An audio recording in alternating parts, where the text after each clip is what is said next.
Assalamualaikum warahmatullahi wabarakatuh. Selamat pagi anak-anakku, siswa-siswi SMP Budi Utomo kelas 7. Bagaimana kabarnya? Kemarin kita sudah melewati masa PTS semester gasal. Bagaimana hasilnya? Nah, itulah hasil dari belajar kalian selama beberapa bulan ini. Silahkan dijadikan sebagai evaluasi. Apabila nilai kalian bagus, berarti sudah sesuai dengan kerja keras kalian. Dan apabila kalian nilainya belum bagus, amal solih ditingkatkan kembali untuk bisa belajar mandiri di rumah dan lebih giat membaca. Apabila masih ada materi dari ustazah pada bab 1 yang belum bisa dipahami, silahkan WA ke ustazah, bertanya kepada ustazah. Insya Allah ustazah jawab sebisa mungkin. Nah, pada kali ini ustazah akan langsung melanjutkan materi pada bab 2. Apabila anak-anak mungkin belum memahami materi yang kemarin, nanti silahkan ditulis di Google Form yang ada di deskripsi YouTube ya. Kalian bisa masukkan saran dan materi yang belum dikuasai. Kali ini ustazah akan lanjutkan materi bab 2 yang berjudul interaksi sosial. Apa itu interaksi? Sebelumnya, kompetensi dasar yang akan dikuasai pada bab ini yaitu mengidentifikasi interaksi sebagai proses sosial, mengidentifikasi bentuk-bentuk interaksi sosial. Tujuan pembelajaran yaitu peserta didik mampu menjelaskan pengertian interaksi sosial, peserta didik mampu mengidentifikasi syarat-syarat interaksi sosial, dan terakhir, peserta didik mampu mengidentifikasi faktor-faktor interaksi sosial. Materi interaksi sosial itu ada 4. Yang pertama, pengertian interaksi sosial. Kedua, syarat-syarat interaksi sosial. 3, faktor-faktor. Dan yang keempat, bentuk interaksi sosial. Interaksi sosial, pengertiannya adalah hubungan timbal balik antara individu dengan individu maupun kelompok atau kelompok dengan kelompok. Jadi hubungan timbal balik itu adalah adanya aksi dan reaksi. Apabila saya berbicara kemudian misalnya kalian bisa memahami, itu ada aksi dan ada reaksi antara individu dengan individu, berarti satu orang dengan satu orang, atau individu dengan kelompok, satu orang dengan orang banyak, ataupun kelompok dengan kelompok. Nah, itu namanya interaksi. Menurut Suryono Sukanto, ini seorang sosiolog Indonesia, interaksi sosial yaitu hubungan-hubungan sosial yang dinamis. Dinamis itu berarti mengikuti perkembangan yang menyangkut hubungan antara orang per orang, orang dengan orang, antara orang dengan kelompok, atau kelompok dengan kelompok. Jadi kalau kalian ditanya apa itu interaksi? Interaksi itu hubungan timbal balik atau komunikasi antara orang satu dengan orang lain, antara individu dengan kelompok maupun kelompok dengan kelompok. Nah, contoh mudahnya misalnya ketika kita mengikuti pengajian di kelompok masing-masing, nah, seorang mubaligh yang menyampaikan itu disebut sebagai seorang yang memberikan informasi. Kemudian para pendengar yang mengikuti pengajian itu disebut sebagai penerima pesan. Nah, di situ contohnya adalah hubungan timbal balik antara individu dengan kelompok. Itu disebut interaksi. Kita lanjutkan. Ciri-ciri interaksi sosial. Ini ada 4. Yang pertama, ada pelaku dengan jumlah lebih dari 1 orang. Jadi kalau berbicara sendiri itu tidak bisa dikatakan interaksi karena tidak ada lawan berbicara. Jadi interaksi ini syaratnya atau ciri-cirinya pelakunya lebih dari 1 orang. 2 itu sudah bisa dikatakan interaksi. 2, ada komunikasi antar pelaku dengan menggunakan simbol-simbol. Nah, simbol itu bisa berupa ucapan atau bisa berupa gestur tubuh atau gerak tubuh, atau bisa juga dengan simbol yang lain atau bahasa isyarat. Ya. Yang ketiga, ada dimensi waktunya, masa lampau, masa kini, dan masa mendatang, yang menentukan sifat aksi yang sedang berlangsung. Semisal berlangsung pada masa kini, berarti sedang terjadi, atau pada masa lampau. Jadi ada dimensi waktunya. Kemudian yang terakhir ada tujuan-tujuan tertentu. Para pelaku memiliki tujuan dalam menjalin interaksi sosial. Misalnya, di pasar terjadi interaksi antara penjual dengan pembeli. Tujuannya adalah pembeli mendapatkan suatu barang yang dibutuhkan dalam berinteraksi dengan penjual. Sementara penjual memiliki tujuan untuk menawarkan barang hingga terjual kepada pembeli dalam berinteraksi. Jadi setiap interaksi sosial itu pasti ada tujuan. Jika tidak ada tujuan, itu sama saja seperti orang ngomong sendiri. Nah, itu tidak ada tujuan. Ketika kita berbicara dengan lawan bicara, otomatis ada tujuan yang ingin kita sampaikan. Meskipun itu hanya sekedar ngobrol atau mengobrol, itu pasti ada tujuan. Ya, bisa dipahami ya anak-anakku, ciri-cirinya ada 4.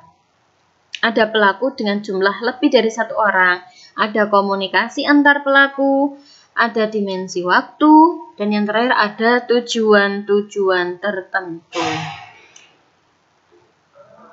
Bila salah satu dari ciri-ciri ini tidak terpenuhi, maka dikatakan interaksi itu tidak sempurna atau kurang bisa tersampaikan tujuan atau pesan yang ingin disampaikan. Berikutnya, syarat terjadinya interaksi sosial. Yang pertama, kontak sosial. Kontak itu apa? Kontak sosial adalah hubungan antara satu pihak dengan pihak lain, orang satu dengan orang lain. Kontak sosial dibedakan menjadi 2, yaitu kontak sosial langsung atau kontak sosial primer dan kontak sosial tidak langsung atau kontak sosial sekunder. Nah, kontak sosial primer atau langsung merupakan hubungan timbal balik antara individu atau antar kelompok yang terjadi secara fisik atau tatap muka. Misalnya berbicara dengan lawan bicara, berjabat tangan, nah itu berarti kontak langsung. Misalnya pembelajaran secara tatap muka itu kontak langsung. Yang kedua, kontak sosial tidak langsung atau sekunder merupakan hubungan timbal balik antar individu atau antar kelompok melalui perantara seperti komunikasi melalui media seperti telepon, chatting, ataupun menyampaikan pesan lewat orang lain. Misalnya ustazah mengajar dengan via YouTube seperti ini, itu juga disebut kontak sosial tidak langsung karena ada perantara. Bisa dipahami ya anak-anakku? Semoga corona ini segera hilang dan kita bisa bertatap muka secara langsung. Yang kedua, komunikasi. Komunikasi adalah proses penyampaian dan penerimaan pesan, entah itu ide atau gagasan dari satu pihak kepada pihak lain agar terjadi upaya saling memengaruhi antara keduanya. Bedanya apa kontak dengan komunikasi? Kalau kontak itu sudah belum tentu komunikasi. Tapi kalau komunikasi itu sudah pasti kontak. Jadi maksudnya apabila kontak itu belum tentu kita ingin menyampaikan pesan kepada orang lain.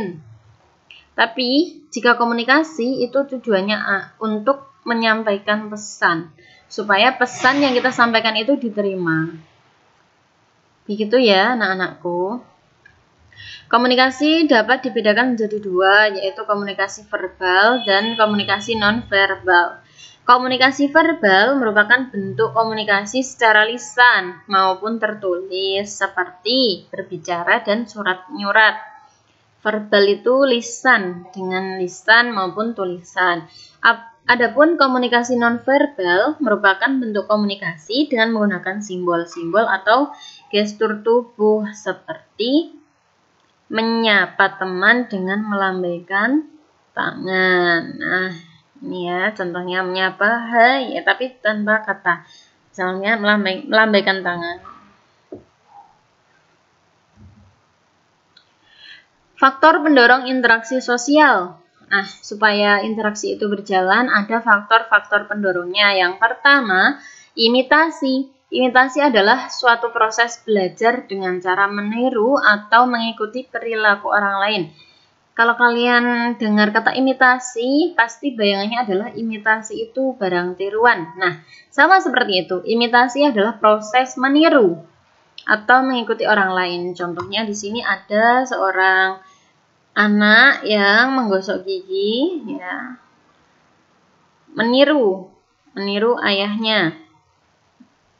Apalagi tahap masa anak usia 0 sampai 3 tahun itu adalah tahap emas, di mana anak itu meniru semua perilaku yang ada di lingkungan sekitarnya. Misalnya ini seorang anak kecil memeriksa bonekanya. Nah, ini dia meniru peran dari seorang dokter. Kemudian di sini ada anak kecil, ya, ini dia mengikuti gerakan sholat ayahnya. Meniru, imitasi adalah proses meniru orang lain. Bisa dipahami ya, Nak? Kita lanjut.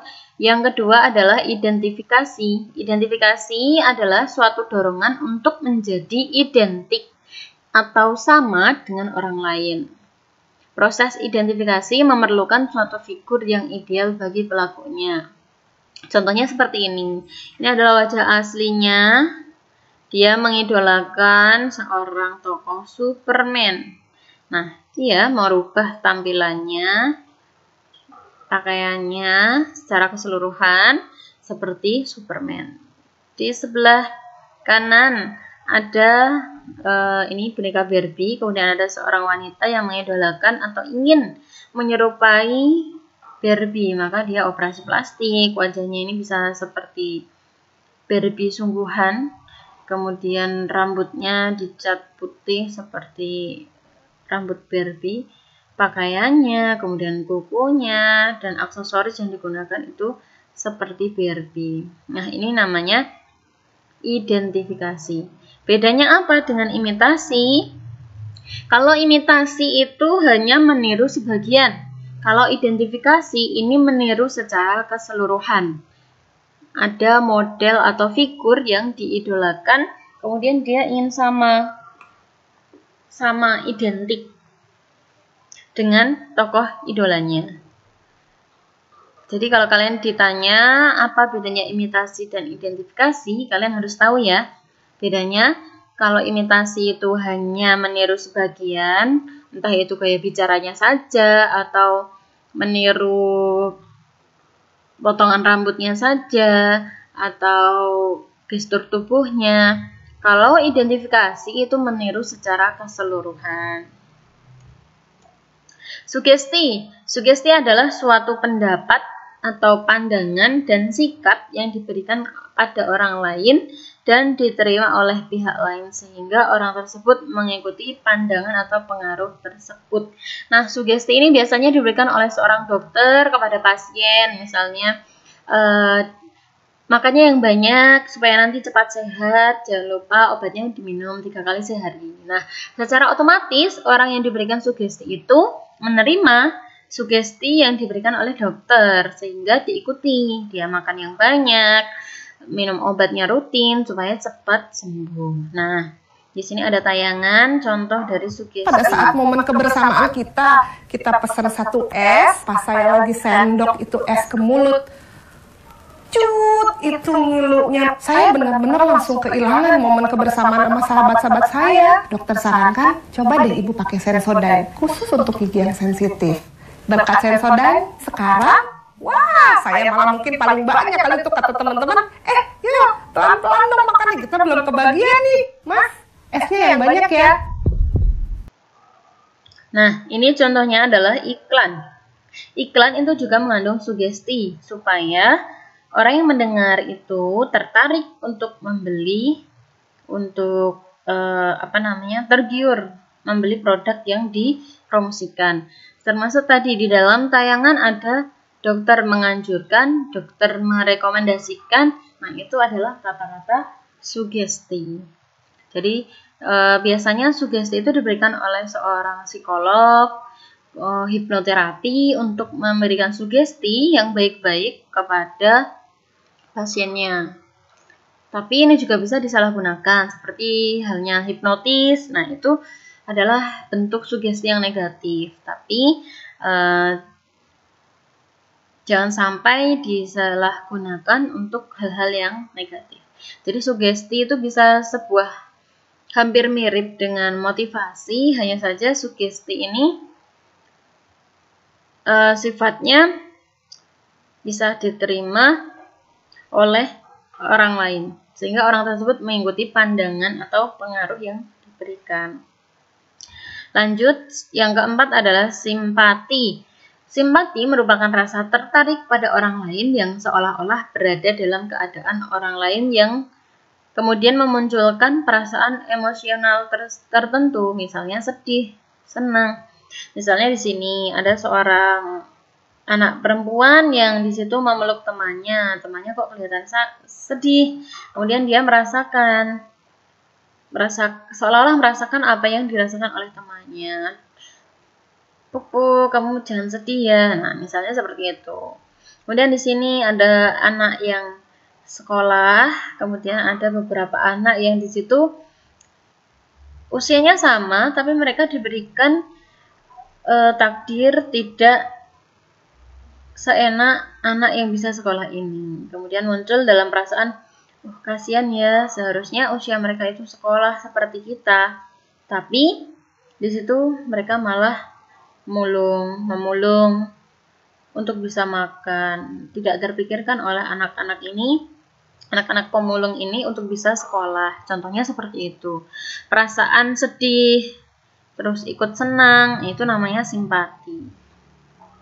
Seolah-olah kita bisa merasakan keadaan yang dialami oleh orang lain. Itu namanya simpati. Kemudian yang keempat, empati adalah kepedulian terhadap orang lain atau kelompok lain yang ditandai dengan tindakan nyata. Nah, empati ini kelanjutan dari simpati. Kalau simpati itu kan kita seolah-olah merasakan ikut mengalami yang dirasakan oleh orang lain itu. Misalnya sedih, kita merasa sedih.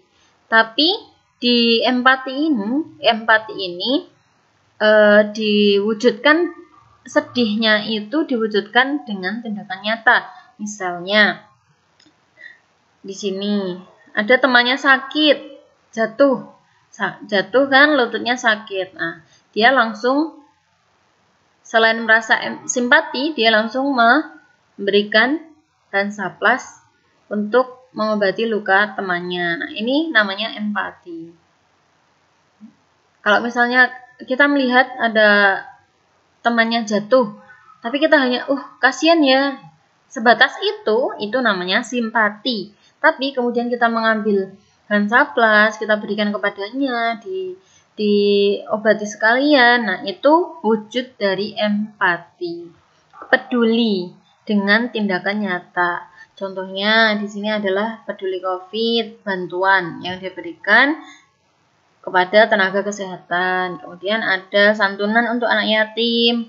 Kemudian memberikan sebungkus nasi kepada tukang becak. Nah, itu wujud empati atau peduli. Nah, ya seperti ini anak-anakku. Jadi kalau kita mampu, kita bisa memberi, ya kita sebaiknya memberi kepada yang tidak mampu.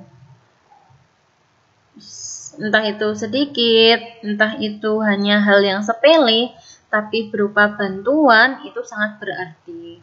Dan apabila kita menolong orang lain, saudara kita terutama, maka kita akan ditolong oleh Allah. Ya. Empati. Kemudian lanjutnya tugas. Tugas di sini kalian kerjakan di Google Form yang ada di deskripsi.